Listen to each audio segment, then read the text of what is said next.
naman po mga bossing ko ang ating luya.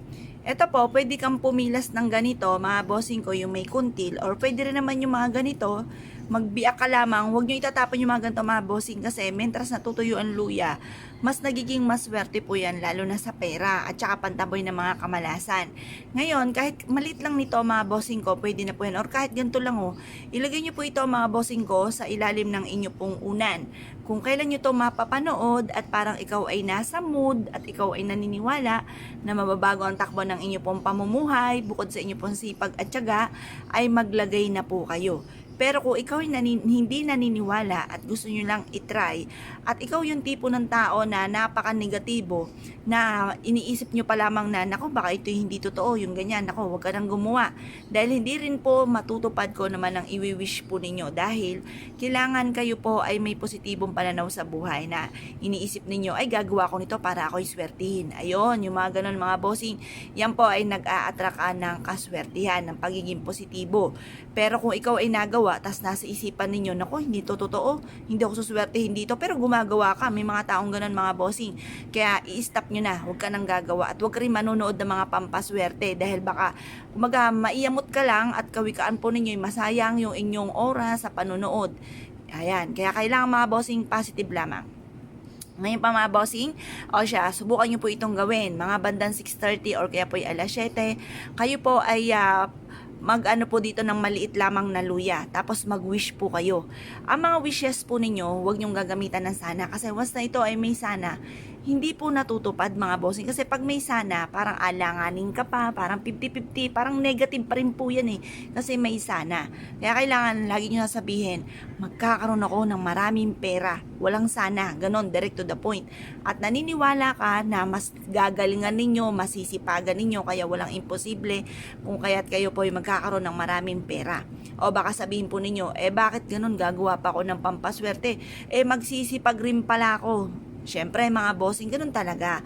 Kailangan po kayo po ay magsipag, lalo na kung ang inyong problema ay pera, lubog sa pagkakautang. Kasi mga bossing, kung kayo po ay isa sa mga gawa lang ng gawa ng mga pampaswerte, bili lang ng bili ng mga pampaswerte, ay baka ikaw ay maiyamot kung walang swerteng dumating, lalo na sa pera. Pinagtatrabahuhan po yan. Kaya lang may mga pagkakataon na masipag ka naman, madiskarte, pero lagi pa rin walang pera, lagi pa rin minamalas, ay siya, dyan papasok ang mga pampaswerte. Para wala ka ng pagkukulang, tuloy-tuloy ang pasok ng swerte, gamitan nyo po ito ng gantong mga pamamaraan. Mag-wish po kayo ng walang gamit na sana, direct to the point, magkakaroon ako ng negosyo, nandito na ako, yayaman. Yayaman ako at magiging matagumpay, magkakaroon ako ng napakaraming pera. Ganon ang mga pag-wish ng walang gamit na sana, direct to the point.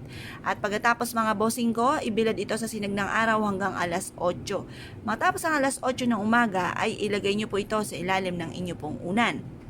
Pagkatapos, lagi nyo ugaliin na magkakaroon ako ng maraming pera. Yung mga magagandang salitain, mga pangarap, yan po ay lagi nyo ibubukas sa bibig.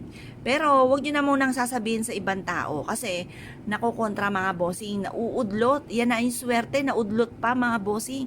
Yung halimbawa ay ganito, halimbawa, ahente ka ng lupa.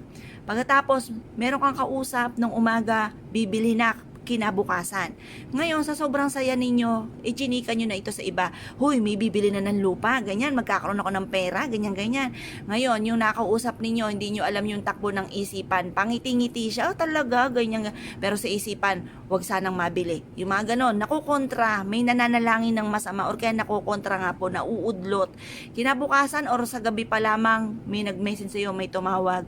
Sabihin na, nako mare, pasensya na, hindi nagustuhan, nagbago isip. O siya, naudlot na ang inyo po mga pinapangarap. Yung mga ganon, kaya sikreto nyo na lamang. Kapag gagawa ka rin ng ganito, sikreto lamang. Pero ugaliin ang pagsasabi ng mga magaganda. Tapos, yung mga pangit na nagaganap sa atin, ipagdadasal nyo lagi sa mahal na Panginoon para ma-release ko ano yung mga nagpapabigat ng inyong kalooban. Iiyak nyo po yan kung anong problema po ninyo. Dahil ang mahal na Panginoon ay makakatulong po sa inyo at gagabayan po kayo at hindi ka pa machichismis.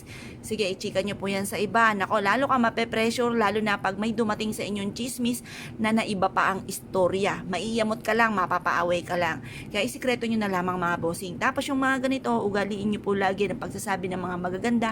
Yayaman ako at magiging matagumpay. Yayaman po kayo mga bossing. Basta tsaga-tsaga lang mga bossing ko.